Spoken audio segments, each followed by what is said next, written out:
RRR cinema తర్వాత Ram Charan range పెరిగిపోయింది. అదే స్థాయిలో మార్కెట్ కూడా పెరిగింది. RRRకి ముందు ఓ లెక్క, తర్వాత ఓ లెక్క అన్నట్టుగా చెర్రీ కెరీర్ టర్న్ తీసుకుంది.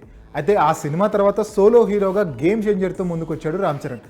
ఎన్నో అంచనాల మధ్య రిలీజ్ అయిన ఈ సినిమా సక్సెస్ఫుల్గా రన్ అవుతోంది. పండుగ రోజులు కావడం వల్ల బుకింగ్స్ కూడా జోరందుకున్నాయి. వసూళ్లు గట్టిగానే వస్తున్నాయి.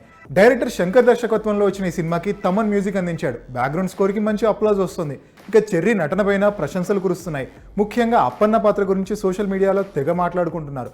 రామ్ చరణ్ ఈ క్యారెక్టర్లో అదరగొట్టేశాడని పొగుడుతున్నారు. ఇలా పాజిటివ్ బజ్తో ఆడుతోంది గేమ్ చేంజర్ సినిమా. ఇదంతా okay, but Ram Charan game changer తర్వాత ప్రాజెక్ట్ సంగతి ఏంటి? అప్పుడే ఈ డిస్కషన్ కూడా మొదలైంది. చెర్రీ తర్వాత సినిమాని బుచ్చిబాబుతో ప్లాన్ చేసుకున్నాడు. సుకుమార్ ప్రియ శిష్యుడైన బుచ్చిబాబు ఇప్పటికే ఉప్పెనని డైరెక్ట్ చేశాడు. నేషనల్ అవార్డు కూడా సాధించాడు. కాకపోతే స్కేల్ వైజ్గా చూసుకుంటే బుచ్చిబాబుకి రామ్ చరణ్ ప్రాజెక్ట్ చాలా పెద్దది. అందుకే భారీగానే ప్లాన్ చేసుకున్నాడు డైరెక్టర్. స్పోర్ట్స్ బ్యాక్డ్రాప్లో తెరకెక్కుతున్న ఈ సినిమా ఫస్ట్ షెడ్యూల్ ఇప్పటికే మైసూరులో జరిగింది. ఓ గ్రామంలో ఈ కథ అంతా నడుస్తుందని సమాచారం. అయితే ఇంత పెద్ద ప్రాజెక్ట్ని డీల్ చేయడం అంత చిన్న విషయం కాదు. అభిమానుల అంచనాలు ఎక్కువగా ఉంటాయి. ఆ ఎక్స్పెక్టేషన్స్ని అందుకోవాలంటే ఫుల్ మీల్స్ పెట్టేయాల్సిందే. పైగా ఏఆర్ రెహమాన్ ఈ సినిమాకి మ్యూజిక్ ఇస్తుండడం మరో స్పెషల్ అట్రాక్షన్. రెహమాన్ నేరుగా తెలుగు సినిమా చేసి చాన్నాళ్ళైంది. ఇప్పుడు నేరుగా గ్లోబల్ స్టార్ చెర్రీ సినిమాకి మ్యూజిక్ అంటే అందరూ పాటలపైన గట్టిగానే అంచనాలు పెట్టుకుంటారు. ఈ ఎక్స్పెక్టేషన్స్ తగ్గట్టుగా అన్ని కుదరాలి. కుదిరేలా చేసుకునే బాధ్యత బుచ్చిబాబుపై పడింది.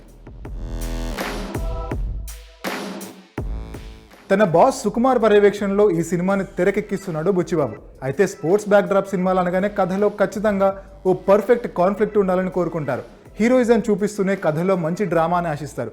ఈ రెండింటిని బ్యాలెన్స్ చేస్తూ సినిమా తీయడమే బుచ్చిబాబు ముందున్న అతిపెద్ద టాస్క్. పైగా ఇది తన కెరీర్కి టర్నింగ్ పాయింట్ కూడా.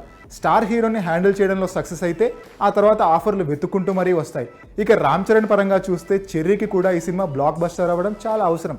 ఓసారి తన గ్రాఫ్ని పరిశీలిస్తే ఎస్ఎస్ రాజమౌళి తర్వాత శంకర్ డైరెక్షన్లో నటించాడు చెర్రీ. ఇద్దరూ టాప్ డైరెక్టర్లే. బట్ ఇప్పుడు చేస్తుంది మాత్రం బుచ్చిబాబుతో. అఫ్కోర్స్ సినిమా రిలీజ్ అయిన తర్వాత వండర్స్ క్రియేట్ చేస్తుండొచ్చు. బట్ సినిమా మార్కెట్ లెక్కల పరంగా మాట్లాడుకుంటే మాత్రం బుచ్చిబాబు ఇప్పుడిప్పుడే ఇండస్ట్రీలో నిలదొక్కుంటున్న డైరెక్టర్.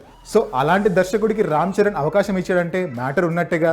అదే సమయంలో కొంత రిస్క్ కూడా చేస్తున్నట్టే. కానీ చెర్రీ బుచ్చిబాబు టాలెంట్పై ఎంత కాన్ఫిడెంట్గా ఉండుంటే ఈ రిస్క్ చేస్తాడు అన్నది ఆలోచించాలి. టోటల్గా చూస్తే బుచ్చిబాబు రామ్ చరణ్ కాంబోలో వస్తున్న సినిమా ఇద్దరి కెరీర్కి చాలా ఇంపార్టెంట్. బ్లాక్ బస్టర్ ఇవ్వాల్సిన అతిపెద్ద బాధ్యత ఇద్దరిపైన ఉంది.